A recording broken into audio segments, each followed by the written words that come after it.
G'day, Geoff Lewis here from Seriously Series, and welcome to another bush mechanic, I guess you'd almost call it, tech top tip video. When you're out on that next big adventure, you might find that your brakes stop working in your four-wheel drive vehicle. What are you going to do? Well, the first thing you don't need to do is call a tow truck. There's a very simple and easy way of getting yourself out of trouble, and that's what I'm going to share with you here today. So as always, you know exactly what to do. Sit back, relax, grab yourself a brew or something slightly stronger, but most importantly, stay tuned.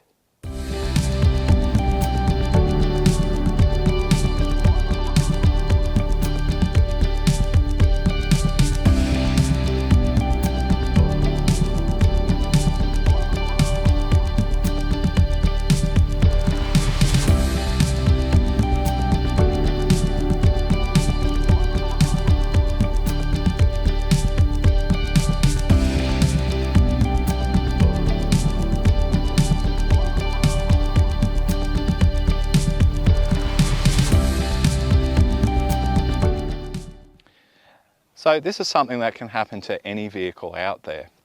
Most vehicles today obviously use a hydraulic system with their braking, which means they have a reservoir underneath the bonnet, and in that reservoir or under that reservoir is a master cylinder that is connected to the brake pedal.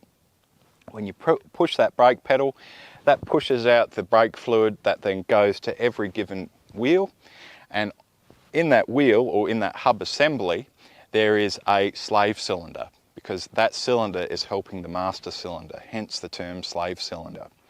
The problem that can occur with corrugations, age, fatigue, is that the steel brake lines that actually provide that fluid to those given slave cylinders can sometimes crack, corrode on the outside or inside, and ultimately a little hole can develop. Now this happened to me on a trip a couple months ago, and I was driving along, having a great time, went to go to do a right-hand turn at a turn-off. The Land Rover went right past the turn-off and I didn't even get anywhere near to turning into it.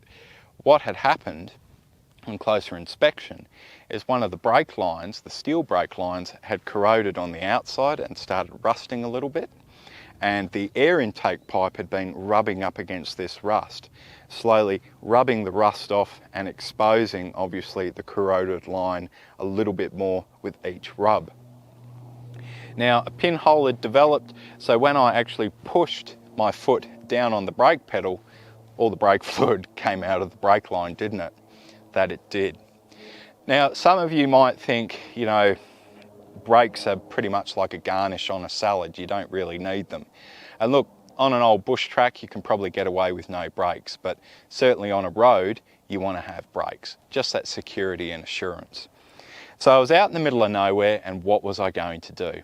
Well, what I did is I got my multi-tool, I'll probably get this wrong, Vitronox or whatever you want to call it, and I basically cut that brake line, and then I actually pulled it off, and here's the remainder of the brake line here.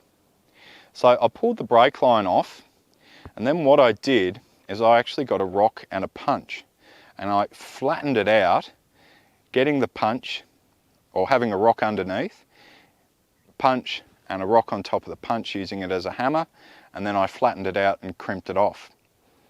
I then also crimped it off, and then I folded it over on itself. Now, luckily where I was, there was quite a lot of hydraulic fluid. So, you know, hydraulic fluid can work in brakes. It's not the best thing, but it's certainly better than nothing, because I'd used all my brake fluid that I had in reserve up to that point. But either way, this got me the 1,200 kilometres that I needed to get all the way back home here to get a proper brake line kit sent through from our good friends at KLR Automotive. So it just goes to show, a simple toolkit, a little bit of an understanding of how things work. Don't have to be an expert or a mechanic, but you just need to understand the principle, can get yourself out of trouble, can save you a lot of grief, a lot of distress, and a lot of money too. So get yourself a good toolkit. Remember, a few little tales like this, it might seem useless now, but you never know when that useless bit of information just might become useful. Anyway, thanks for watching, thanks for stopping by. Look, if you are enjoying the content here at Seriously Series, do click on that subscribe button down below, click on that notification button too, give us a thumbs up, but I do ask, please do check Seriously Series over on Patreon. Makes a big, big difference. We're not trying to take away your Friday beer money or your Sunday coffee money, but any proceeds that you can obviously bring to Seriously Series will help us to keep bringing this content your way, adventures and more. Anyway, thanks again, and we'll see you in the next one.